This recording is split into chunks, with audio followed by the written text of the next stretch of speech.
在遥远的星际战场，有一群被称为星际战士的传奇存在。他们每服役100年，额头上就会多一枚钉子，4枚金钉，代表着星际战士的最高荣耀。然而，经历了无数次生死磨练的凯伦，此时的神情却无比的凝重。总部这次发来了一项特殊任务，简短却致命，找到并摧毁一处叛教者的遗迹。天王给出的死亡概率几乎是100%。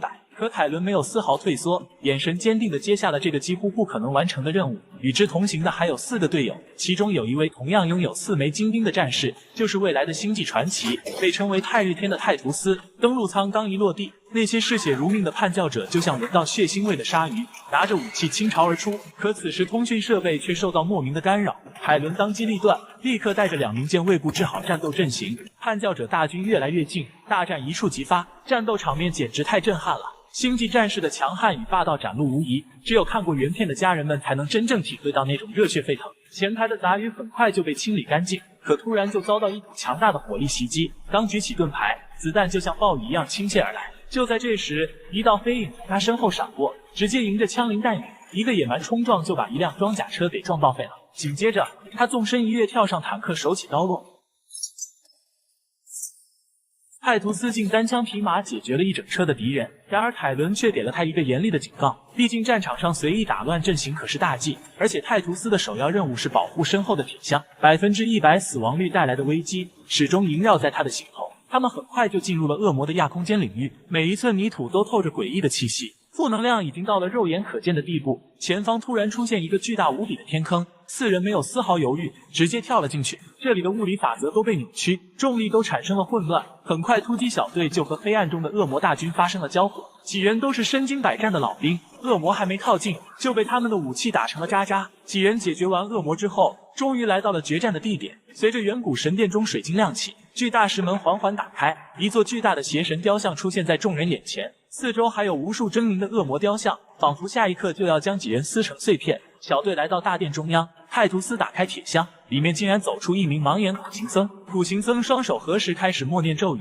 突击小队则举起武器，对着雕像疯狂输出，碎石不断落下，无数邪灵发起了攻击。下一刻就被防护罩轻松挡住，但不出意外，意外就来了。下一秒，雕像手中的魔剑突然打开，一个长着诡异翅膀的女妖飞出。女妖一落地，竟然直接停止了整个时空。4人见状不妙，赶紧朝着女妖射击，可子弹根本没用，射出的子弹都停在了半空中。女妖抬手就杀了毫无防备的牧师，防护罩瞬间消失，所有人都陷入了绝境。女妖来到一名战士面前，手指一挥就把他拉入了自己的幻境。战士在幻境中将直面内心最深处的恐惧，一旦被幻境击败，现实中的他也会随之死亡。无敌的铠甲根本起不了任何作用，2名战士很快倒下。女妖又来到凯伦面前，凯伦瞬间看到了自己最不愿面对的真相，竟然是从小到大一路相伴的泰图斯。原来凯伦一直担心自己举荐的泰图斯会堕入黑暗，变成可怕的混沌恶魔。恐惧具象化后，面前的泰图斯径直一刀捅进了他的身体。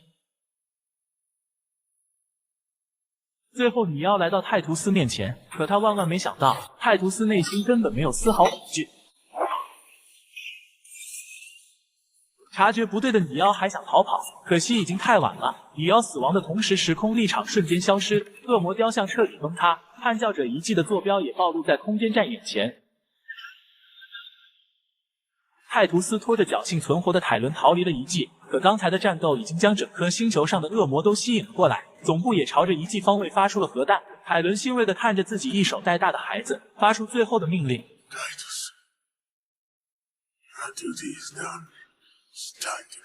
可泰图斯拒绝了，戴上头盔后，转身就迎着叛教者大军冲了上去。凯伦看着这个自己一手带大的男孩，心中五味杂陈，庆幸自己内心的恐惧最终没有变成现实。